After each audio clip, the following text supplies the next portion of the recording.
Hello guys, welcome to ज्ञान चक्षु YouTube channel. ज्ञान चक्षु यूट्यूब चैनल में आपका स्वागत है।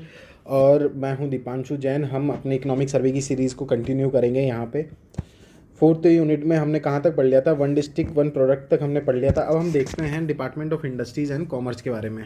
तो इसमें बेसिकली आपको बस इतना याद रखना है कि सेंटर में भी एक DPIIT होता है। यहाँ भी हमारे जो स्टेट है उसमें भी एक नोडल डिपार्टमेंट होता है, जो जितने भी आपकी हैंडीक्राफ्ट या फिर MSME से रिलेटेड जितनी भी इंडस्ट्रीज़ हैं, ठीक है, उनके ऊपर क्या करता है, उनको गाइडेंस प्रोवाइड कराना, असिस्टेंस प्रोवाइड कराना, उनको देखना कि भाई उनके साथ कोई पॉलिसी का कोई इशू है या कुछ और इशू तो नहीं है। उन सब चीज़ों को मैटर करने के लिए यहाँ पे डिपार्टमेंट होता है, department of industries and commerce. ठीक है, अब ये क्या है कि जनरली वर्क कैसे करता है जो अपना department of industries and commerce है, इसने क्या कर रखे हैं कि 36 district industrial and commerce centre बना रखे हैं। ठीक है, 36 इंडस्ट्रीज़ का एक मतलब अलग अलग सेंटर्स बना रखे हैं हर डिस्ट्रिक्ट में।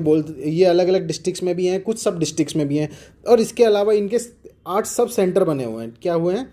8 सब सेंटर बने हुए हैं, जो जितने भी एंटरप्रेन्योर हैं जो MSME में वर्क कर रहे हैं या फिर किसी और दूसरे सेक्टर में वर्क कर रहे हैं, ठीक है, हैंडीक्राफ्ट से रिलेटेड, ठीक है, तो उनको क्या करते हैं, ये इनपुट प्रोवाइड कराते हैं, फैसिलिटीज़ प्रोवाइड कराते हैं इंटरप्रेन्योर्स को कि भाई तुम्हें फंडिंग यहाँ से मिलेगी, तुम्हारा डिस्प्यूट जो रिजोल्यूशन है वो यहाँ से होगा। तो इसके लिए इसमें और अलग अलग क्या करा, एक इंस्टीट्यूशनल पूरा फ्रेमवर्क क्रिएट किया हुआ है। तो आपको सबसे पहले जो याद रखना है वो तो है कि ये 36 क्या हैं, district industries and commerce centre हैं। दूसरा 8 सब सेंटर बने हुए हैं। ठीक है, तीसरी चीज़ आपको क्या याद रखनी है कि यहाँ पे MSME का एक इन्वेस्टमेंट फैसिलिटेशन सेंटर है, जो हम 2015-16 के बजट में लाए थे। कब लाए थे? 2015-16 के बजट में लेके आए थे। ठीक है, इसमें क्या है कि जितनी भी इसको कहाँ इस्टाब्लिश किया गया है, जो आपकी डिस्ट्रिक्ट इंडस्ट्रीज़ है ना, डिस्ट्रिक्ट लेवल पे जो इंडस्ट्रीज़ हैं, ठीक है, और कॉमर्स सेंटर हैं ये वाले, तो इन पे एस्टाब्लिश किया गया है। यहाँ पे क्या है कि आपको इन्वेस्टमेंट से रिलेटेड जितनी भी इंफॉर्मेशन है, ठीक है, चाहे वो फिर बैंक के लोन से रिलेटेड हो, ठीक है, या फिर और दूसरे किसी भी चीज़ से रिलेटेड हो, वहाँ से ये आपको मिलती रहेगी। ठीक है, इसके अलावा और क्या किया गया है कि कुछ डिस्प्यूट रिजोल्यूशन मैकेनिज्म भी किए गए हैं, डिस्प्यूट रिजोल्यूशन मैकेनिज्म भी लेके आए गए हैं। जनरली क्या होता है कि भाई मान लो कि कोई लॉ के अकॉर्डिंग आप में डिस्प्यूट हो गया है, ठीक है, लॉ के इशू पे है, या फिर दो इंडस्ट्रीज़ के बीच में कोई डिस्प्यूट है, मार्केट से रिलेटेड कोई डिस्प्यूट है, ठीक है, मार्केट रिलेटेड डिस्प्यूट्स हैं, तो इन सब के लिए कमेटी बनाई है, यहाँ पे एक कमेटी एस्टैब्लिश की गई है। ठीक है, उसमें क्या है कि जो चीफ सेक्रेटरी, यदि मान लो स्टेट लेवल पे कोई भी इशू क्रिएट होता है तो वहाँ पे चीफ सेक्रेटरी उस चीज़ को सही करेगा, और यदि डिस्ट्रिक्ट पे कोई भी डिस्प्यूट होता है तो डिस्ट्रिक्ट कलेक्टर उसको मैनेज करेगा। ठीक है, और इनके जो डिसीजन होंगे वो बाइंडिंग होते हैं जितने भी डिपार्टमेंट्स हैं उन सब पे। ठीक है, इनके डिसीजन क्या होते हैं? बाइंडिंग होते हैं। अब क्या है, हमारे यहाँ पे जो MSME का एक्ट आया था वो कब आया था? सेंटर में भी और स्टेट में भी वो एक साथ ही लागू होता है साइमल्टेनियसली। तो MSME एक्ट आया था 2006 में। ठीक है, कब आया था? 2006 में। वहाँ पे लिखा हुआ था, हम जब स्टेट में लेके आए थे, कि भाई 2 तो micro small enterprises facilitation centre बनाएंगे हम। ठीक है, क्या बनाएंगे? 2 micro small facilitation centre state level पे, और 8 डिविजनल लेवल पे बनाएंगे। ठीक है, तो टोटल 10 काउंसिल बनाएंगे, 2 स्टेट लेवल पे और 8 डिविजनल लेवल पे, ताकि क्या हो कि मान लो कि कोई भी डिस्प्यूट से रिलेटेड इश्यूज़ हैं या फिर कोई दूसरे और इन्वेस्टमेंट से रिलेटेड इश्यूज़ हैं, पॉलिसी से रिलेटेड इश्यूज़ हैं, उनको ईजिली टैकल किया जा सके। अब कुछ स्कीम्स देख लेते हैं, इंपॉर्टेंट स्कीम। तो सबसे पहले इंपॉर्टेंट स्कीम है इसमें प्रधानमंत्री एम्प्लॉयमेंट गारंटी प्रोग्राम। कब स्टार्ट हुई थी? तो 2008-9 में स्टार्ट हुई थी। सेंटर में जो खादी बोर्ड, ये आपका जो KBIC है, 1958 में एस्टाब्लिश किया गया था ये। ठीक है, खादी विकास इंस्टीट्यूशनल बोर्ड ऐसे कुछ है इसका नाम। ठीक है, तो जो खादी बोर्ड है आपका, वो इसको देखता है। इसमें जनरली है क्या, जैसे नाम ही दे रखा है कि एम्प्लॉयमेंट जनरेशन, मतलब जो आपके यूथ है उसके लिए क्या करना है, जनरली रूरल और अर्बन एरियाज़ दोनों। ठीक है, रूरल और अर्बन दोनों एरियाज़ में आपको क्या करना है, यहाँ पे एम्प्लॉयमेंट अपॉर्चुनिटीज़ जनरेट करनी है। क्या करना है? एम्प्लॉयमेंट अपॉर्चुनिटीज़ जनरेट करनी है। ठीक है, इतना ही याद रखना है, इतना ही आपके जो इकोनॉमिक सर्वे है उसमें लिखा हुआ है। तो इसी में से या तो आपसे ये पूछ लेंगे भाई कब आई, या कौन चला रहा है, या फिर इसका एम क्या है, ठीक है, इसी में से पूछा जाएगा। अगला है मुख्यमंत्री लघु वाणिज्य वाहन स्वरोजगार योजना, ठीक है। अब देखो जैसे लघु वाणिज्य का आ रहा है ये, ठीक है, अब ये लेटेस्ट योजना है। अब हमें ये लघु वाणिज्य का मतलब है कि 100% जो स्मॉल एंटरप्रेन्योर्स हैं, स्मॉल एंटरप्रेन्योर्स हैं जो, ठीक है, उनके लिए ये योजना है। तो ये कब लाई गई? 11 अक्टूबर 2022 को लाई गई। इसकी डेट याद रखनी है क्योंकि क्या, एक तो लेटेस्ट है, दूसरा राजस्थान के रेस्पेक्ट में यदि मान लो राजस्थान की कोई स्कीम है स्टेट की, तो उसको हमें थोड़ा सा डीप में याद रखना है। सेंटर की कोई स्कीम है तो उसको फिर भी ऊपर ऊपर से कि भाई कब लागू हुई, एम क्या है, कौन लागू कर रहा है, या कौन सी बॉडी उसको चला रही है, बस इतना से याद रखना है। बट जो स्टेट की स्कीम्स हैं उनको थोड़ा सा हमें भाई कि उसमें एज ग्रुप कितना है, कितना परसेंट कोई लोन दे रहे हैं तो कितने का दे रहे हैं, बजट का क्या प्रावधान है, ठीक है, तो ये सब चीज़ें हमें स्टेट के रिस्पेक्ट में याद रखनी है यदि स्टेट की कोई स्कीम है। तो मुख्यमंत्री लघु वाणिज्यिक वाहन स्वरोजगार योजना ये कब लागू की गई? तो ये 11 अक्टूबर 2022 को लागू की गई, ठीक है। इसमें एज ग्रुप क्या है? तो 18 से 45 साल के लोगों को, 18 से 45 साल के लोगों को क्या दिया जाएगा? इसमें ऐसा है कि मान लो कि आप कोई भी स्मॉल एंटरप्रेन्योर है, ठीक है, कोई भी लघु वाणिज्यिक मतलब कोई भी स्मॉल एंटरप्रेन्योर है या बिजनेसमैन है, वो 15 लाख तक की कोई गाड़ी खरीदता है अपने बिजनेस के लिए, ठीक है, कोई भी कमर्शियल व्हीकल खरीदता है कितने तक? 15 लाख तक का। तो उसमें क्या होगा, उसको जो ऑन रोड प्राइस है ना उस पर 10% या मैक्सिमम 60,000 रुपये, 10% या मैक्सिमम 60,000 रुपये तक की जो भी कम है इन दोनों में से, ठीक है, क्या दी जाएगी? एक ग्रांट दी जाएगी, एक अनुदान दिया जाएगा, ठीक है। किसके द्वारा दिया जाएगा? तो स्टेट गवर्नमेंट के द्वारा यहाँ पे दिया जाएगा, ठीक है। और इसका बजट का प्रावधान क्या है? हमने 20 करोड़ रुपए रखा था पिछली साल के बजट में आई थी ये 2022 के में। और अब मैं इसको एक बार फटाफट 3 लाइन में आपको समराइज़ कर देता हूँ। 2022 11 अक्टूबर 2022 को आई, 11/22 याद रख लो आप, ठीक है, 11 अक्टूबर 2022 को आई है। दूसरी चीज़, यदि आप कोई भी कमर्शियल व्हीकल खरीदते हैं, ठीक है, जिसकी मैक्सिमम वैल्यू 15 लाख रुपए है, तो उसका 10% या 60,000 रुपये जो भी कम हो वो आपको एज ए ग्रांट के फॉर्म में दिया जाएगा राज्य सरकार द्वारा। किसके द्वारा? राज्य सरकार, स्टेट गवर्नमेंट के द्वारा, ठीक है। और बजट का प्रोविजन क्या है इसमें? 20 करोड़ रुपए है, ठीक है, याद हो गया। चलिए आगे चलते हैं। अब अगला है डॉक्टर भीमराव अंबेडकर राजस्थान दलित आदिवासी उद्यम प्रोत्साहन योजना। एज द नेम सजेस्ट, जैसे कि नेम सजेस्ट कर रहा है इसका, दलित उद्यम प्रोत्साहन आदिवासी योजना। तो ऑफकोर्स ही बात है कि जो भी पिछड़ा वर्ग है समाज का, यदि वो कोई पार्टिसिपेट करते हैं किसी भी टाइप की एंटरप्रेन्योरल एक्टिविटी में, तो उनको प्रोत्साहन देने के लिए जनरली क्या है कि मान लो अब आप एंटरप्रेन्योर बनने जा रहे हो तो ऑफकोर्स ही बात है लोन लोगे अलग अलग जगह से, ठीक है, लोन लोगे तो उस लोन है ना उसमें अलग अलग क्राइटेरिया रखा गया है इस स्कीम में। उस क्राइटेरिया के बेसिस पे आपको क्या दिया जाएगा? इंटरेस्ट सबवेंशन दिया जाएगा, ठीक है। इंटरेस्ट में यानी ब्याज दरों में छूट दी जाएगी। क्या दी जाएगी? ब्याज दरों में छूट दी जाएगी। ये अच्छे से आपको याद करनी है, बहुत ही इंपॉर्टेंट स्कीम है ये, ब्याज दरों में छूट दी जाएगी, ठीक है।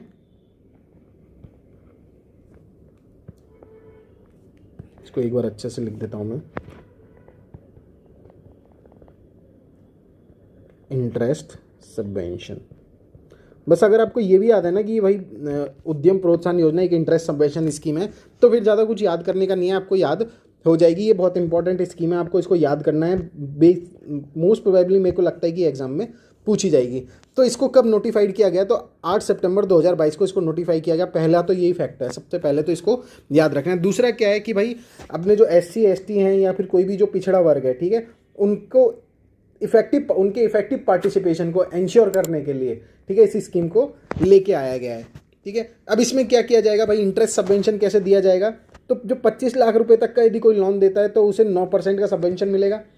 25 लाख से 5 करोड़ तक कोई लोन लेता है तो उसे 7% का सबवेंशन मिलेगा।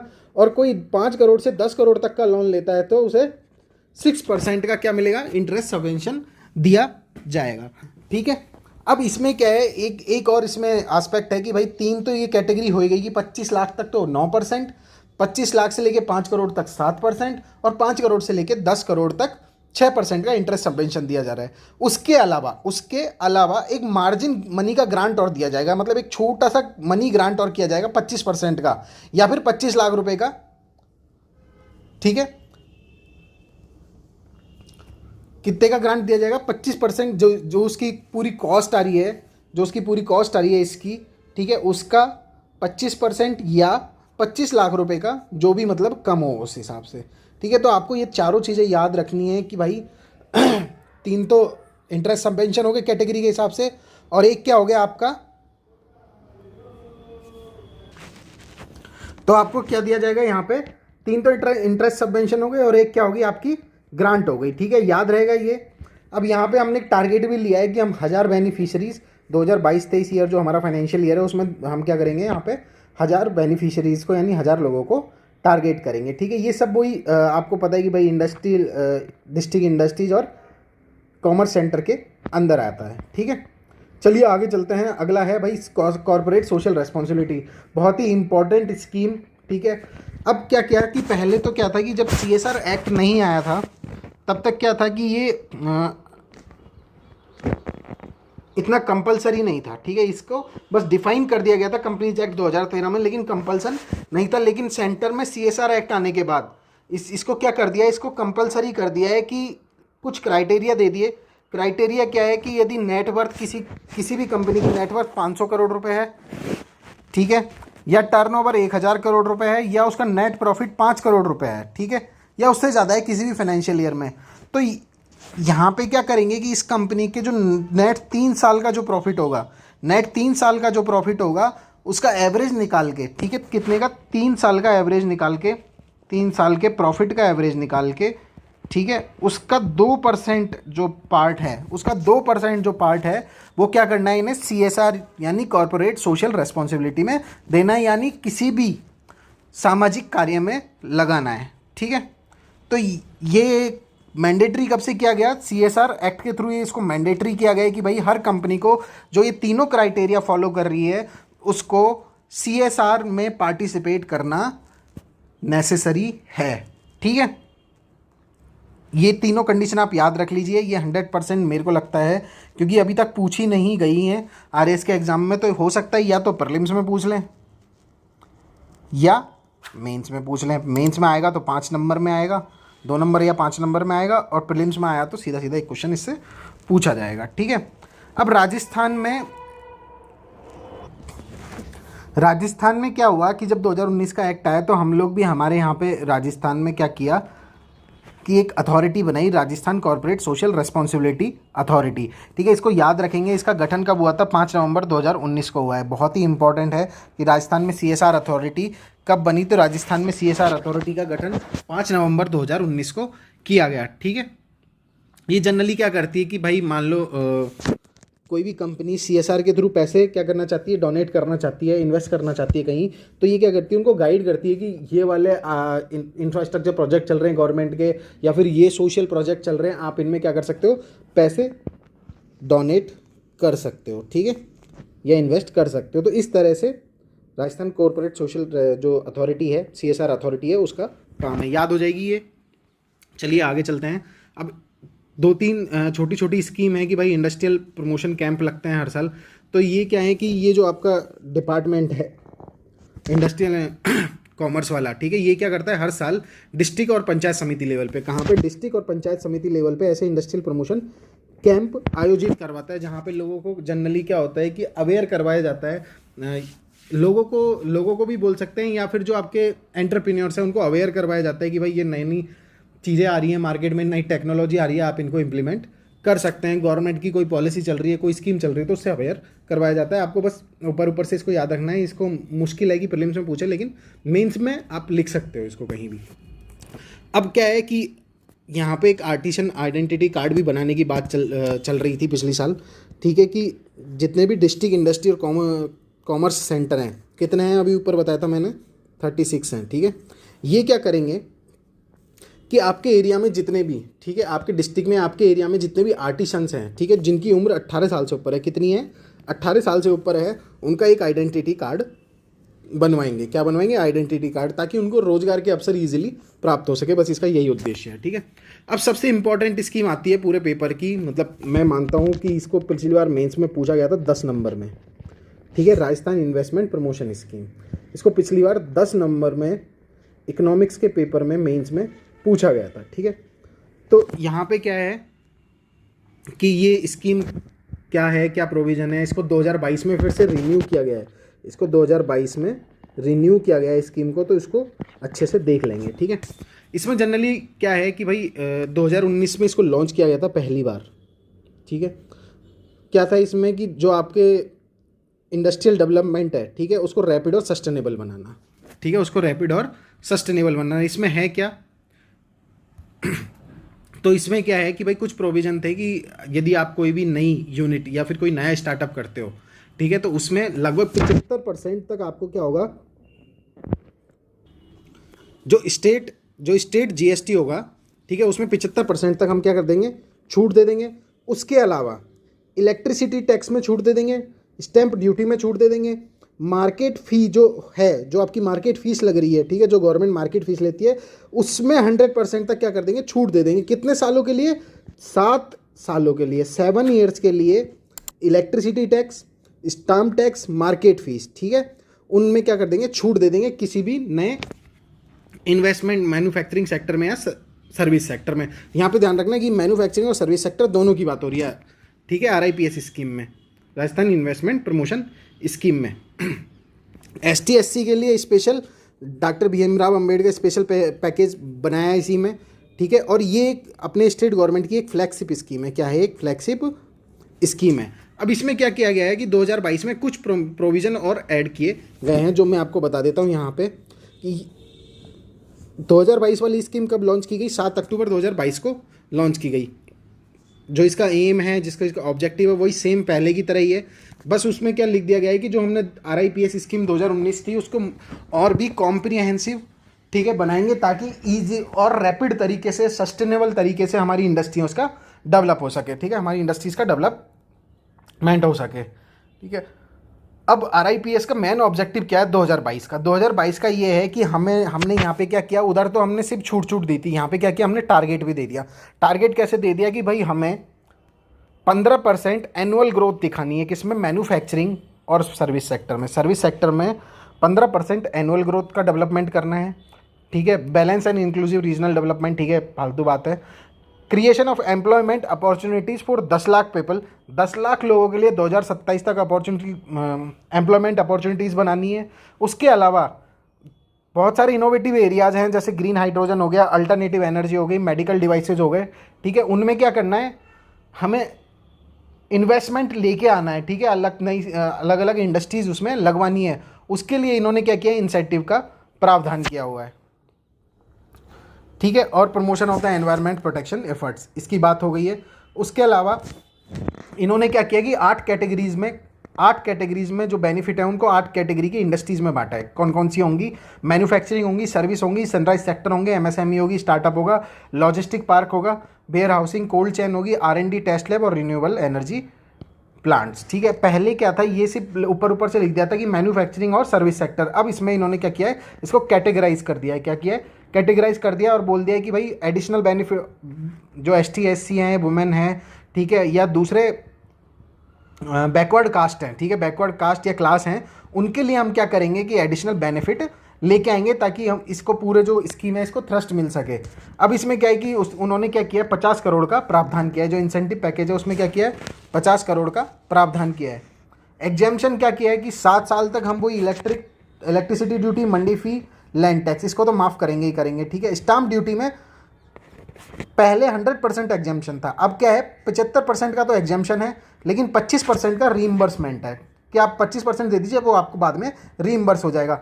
और जो कन्वर्जन फ़ी लगती है, ठीक है, लैंड कन्वर्जन फ़ी बोलते हैं इसको। जैसे मान लो कि भाई आपकी कोई इंडिविजुअल या पर्सनल लैंड है, उसको आपको किस में, कमर्शियल लैंड में कन्वर्ट कराना है, या एग्रीकल्चर लैंड को कमर्शियल लैंड में कन्वर्ट कराना है, तो उसको भी 100% एग्जेम्पशन दे दिया गया है। जो कन्वर्जन फ़ी है उससे 100% एग्जेम्पशन दे दिया गया है, ठीक है। तो ये आपका हो गया RIPS स्कीम 2022, ठीक है। याद रहेगा, बस इंप्लीमेंटेशन डेट याद कीजिए, ये 8 इंडस्ट्रीज याद कीजिए, ये यहाँ पे 15% की ग्रोथ रेट दिखानी है हमें हर साल में। और एक ये याद कीजिए कि अब एग्जेम्पशन में हमने क्या क्या ऐड कर दिया है, ठीक है। 4 चीज़ हमें यहाँ पे याद करनी है। अब आगे स्कीम में चलते हैं। इसमें है राजस्थान इंडस्ट्रियल डेवलपमेंट पॉलिसी। यदि इसमें क्वेश्चन आता है कि भाई कब, सिंपल सा तो ये आएगा कि भाई कौन से ईयर में राजस्थान इंडस्ट्रियल डेवलपमेंट पॉलिसी लागू की गई। ऑप्शन दे देंगे 2018, 19, 20 20 तो नहीं देंगे, कोविड वाला साल था, 2021 और 2022। ठीक है, ये ऐसे आपके ऑप्शन आ जाएंगे कि 2018, 19, 21, 22। तो कौन से ईयर में Rajasthan industrial development policy implement की गई या बनाई गई? ठीक है, तो आपको याद रखना है कि 2019 में 1 जुलाई 2019 को राजस्थान, क्योंकि सेम ऐसा ही क्वेश्चन 2000 RAS 2021 के पेपर में पूछा जा चुका है। ठीक है, क्लियर है आपको? अब यहाँ पे एम तो वही है भाई कि बैलेंस सस्टेनेबिलिटी ग्रोथ है, ठीक है, या फिर इको फ्रेंडली इंडस्ट्रीज़ को डेवलप करना है, एम्प्लॉयमेंट अपॉर्चुनिटीज जनरेट करनी है, ठीक है, जो बैलेंस ग्रोथ है उसको प्रमोट करना है। तो इसी टाइप के क्या है यहाँ पे आपका एम है, लेकिन आपको ये डेट याद रखनी है। ठीक है, बाकी और डिटेल में इसको हम क्या करेंगे, जब मेंस का टाइम आएगा ना तब इसको और डिटेल में पढ़ेंगे, क्योंकि इसके हो सकता है 10 नंबर में इसके प्रोविज़न पूछ लिए जाएँ सीधे सीधे। किसके प्रोविज़न बताइए 10 नंबर में। तो 10 नंबर में आप सिर्फ एम या ऑब्जेक्टिव लिख के नहीं आ सकते, वहाँ आपको डेट लिखनी है, ऑब्जेक्टिव लिखना है, एम लिखना है, विज़न लिखना है। जो पॉलिसी का एक विज़न होता है, हर पॉलिसी जो भी आती है उसका एक विज़न होता है, और फिर उसके बाद उसमें जो अंदर पॉइंट हैं, ठीक है, उनको लिखना है। चलिए आगे चलते हैं, अपना आगे है अब ईज ऑफ डूइंग बिजनेस। ठीक है, तो हम क्या करते हैं, ईज ऑफ डूइंग बिजनेस में जो है रैंकिंग है, ये वर्ल्ड बैंक निकालता था पहले। 2020 से इसको वर्ल्ड बैंक ने तो हालांकि क्या कर दिया, डिसकंटिन्यू कर दिया 2020 के बाद। ठीक है, तो अब वर्ल्ड बैंक वाला तो नहीं पूछा जाएगा, लेकिन जो वर्ल्ड बैंक निकालता था उसके तर्ज पे हमारे यहाँ पे जो DPIIT डिपार्टमेंट था सेंटर का, ठीक है, department of promotion of industries and internal trade, ठीक है, वो क्या करता था, एक बिजनेस रिफॉर्म एक्शन प्लान निकालने लगा था 2014 से। कब से? 2014 से। वहाँ पे ये जो ईज ऑफ डूइंग बिजनेस है ना, इसको आधार मान के क्या की जाती थी, स्टेट्स की रैंकिंग रिलीज़ की जाती है। ठीक है, क्या की जाती है, स्टेट्स की रैंकिंग रिलीज़ की जाती है। ठीक है, इसमें क्या होता है, जनरली कुछ पॉइंट्स लिए जाते हैं कि आपने अपनी जो इंडस्ट्रीज़ हैं उनको बढ़ावा देने के लिए, ठीक है, उनको बेटर ग्रोथ के लिए कितने पॉइंट लॉन्च किए, तो अलग अलग साल में अलग अलग रिफॉर्म पॉइंट्स को मानते हुए, ठीक है, ये BRAP रैंकिंग निकाली जाती है। ठीक है, अब इसमें 3 कैटेगरी होती हैं जिनमें स्टेट्स को रखा जाता है BRAP में। ठीक है, बिजनेस रिफॉर्म एक्शन प्लान हमने इसको नाम दिया है, ये ईज ऑफ डूइंग बिजनेस की रैंकिंग ही। ठीक है, कौन निकालता है? सबसे पहले DPIIT निकालता है। 3 कैटेगरीज में स्टेट को रखा जाता है, टॉप अचीवर्स, ठीक है, अचीवर्स ACHIEVER, ठीक है, टॉप अचीवर्स और एस्पायर कैटेगरी। ठीक है, अब इसमें BRAP में होता क्या है कि भाई तुमने जो रिकमेंडेशन है, जो अलग अलग पॉइंट हैं, वो किससे रिलेटेड, मैं बोल रहा था ना अभी कि डिफरेंट रिफॉर्म पॉइंट्स जो होते हैं, ठीक है, उनके बेसिस पे यहाँ पे रैंकिंग दी जाती है। ठीक है, राजस्थान में जो इसका नोडल डिपार्टमेंट है वो कौन सा है, department of industries and commerce. कौन सा है? Department of industries and commerce इसका नोडल डिपार्टमेंट है राजस्थान में। ठीक है, अब जो रैंकिंग दी जा रही है वो रैंकिंग राजस्थान की यहाँ पे पूरे 5 साल की रैंकिंग है, जो पिछले 5-6 साल में जो आपकी ईज ऑफ डूइंग बिजनेस की जो रैंकिंग निकली है, DPIIT ने जो रैंकिंग दी है, ठीक है, वो यहाँ पे दी हुई है। तो इसमें राजस्थान, तो यहाँ पे जो रैंकिंग है उसको देख लेते हैं। तो जनरली तो क्या होता है कि राजस्थान 2020 में, 22 में, ठीक है, 22 में भी ये जून में रिलीज हो गई थी, जून 2022 में रिलीज हो गई थी। ठीक है, इसमें भी एस्पायर कैटेगरी में ही राजस्थान को रखा गया है। किस कैटेगरी में रखा गया है? एस्पायर कैटेगरी में रखा गया है। हालांकि इसकी रैंक नहीं निकाली गई है, 2022 वाली जो है उसमें रैंक तो नहीं निकाली गई, लेकिन राजस्थान को किस में रखा गया? एस्पायर कैटेगरी में रखा गया। पूछ सकते हैं कि भाई राजस्थान जो बिजनेस रिफॉर्म एक्शन प्लान है उसमें कौन सी कैटेगरी में है, तो उसमें एस्पायर कैटेगरी में है। ठीक है, अब और यहाँ पे 2022 में सबसे ज़्यादा रिफॉर्म पॉइंट लिए गए थे, 352 रिफॉर्म पॉइंट। ठीक है, जिसमें 261 तो बिजनेस सेंट्रिक रिफॉर्म्स थे और 91 सिटीजन सेंट्रिक रिफॉर्म थे। ठीक है, हो जाएगा याद। ऊपर पिछली वाली आपको ये रैंक्स याद नहीं रखनी है, 2019 की याद कर सकते हैं ज़्यादा से ज़्यादा, इससे पीछे की याद नहीं करनी है। बस ये देखना है कि राजस्थान पिछले 3 बार से एस्पायर कैटेगरी में आ रहा है, पिछले 3 बार से एस्पायर कैटेगरी में आ रहा है। ठीक है, तो यहाँ पे आपको याद रखना है। अब जनरली 2020 के बाद से ये क्या कर रहे हैं कि रैंक नहीं निकालते हैं। क्या नहीं निकालते हैं? रैंक नहीं निकालते हैं। बस ये जो 4 कैटेगरी जो मैंने आपको बताई हैं, 4 कैटेगरी भी यहाँ पे लिखा हुआ है। ये जो फास्ट मूवर है इसको कैटेगरी नहीं माना है, इसको एक अलग से क्या किया गया है, रिमार्क दिया गया है, अलग से रिमार्क दिया गया है। यहाँ पे ये थोड़ा सा शायद मिस्टेक है, क्योंकि मैंने ये अभी PIB में चेक किया, तो यहाँ पे मुझे पता चला कि कैटेगरी 3 ही रखी हैं जो फास्ट मूवर्स हैं। उनमें से क्या बोला है कि कुछ स्टेट हैं जो बहुत फास्ट क्या कर रहे हैं, मूव कर रहे हैं अचीवर्स और टॉप अचीवर्स की तरफ। ठीक है, तो उनको अलग से यहाँ पे लिख दिया गया है, ये आपको याद रहेगा। ठीक है, ये यहाँ पे पढ़ लीजिएगा कि भाई रैंकिंग सिस्टम अब नहीं है, अब 4 कैटेगरीज में बांट दिया गया है और राजस्थान हमेशा से एस्पायर कैटेगरी में आया है पिछले 3 बार से। ठीक है, अब नेक्स्ट वीडियो में हम ब्यूरो ऑफ इन्वेस्टमेंट प्रमोशन के बारे में पढ़ेंगे। बहुत ही सिंपल सा टॉपिक है। ठीक है, तब तक के लिए थैंक यू वेरी मच।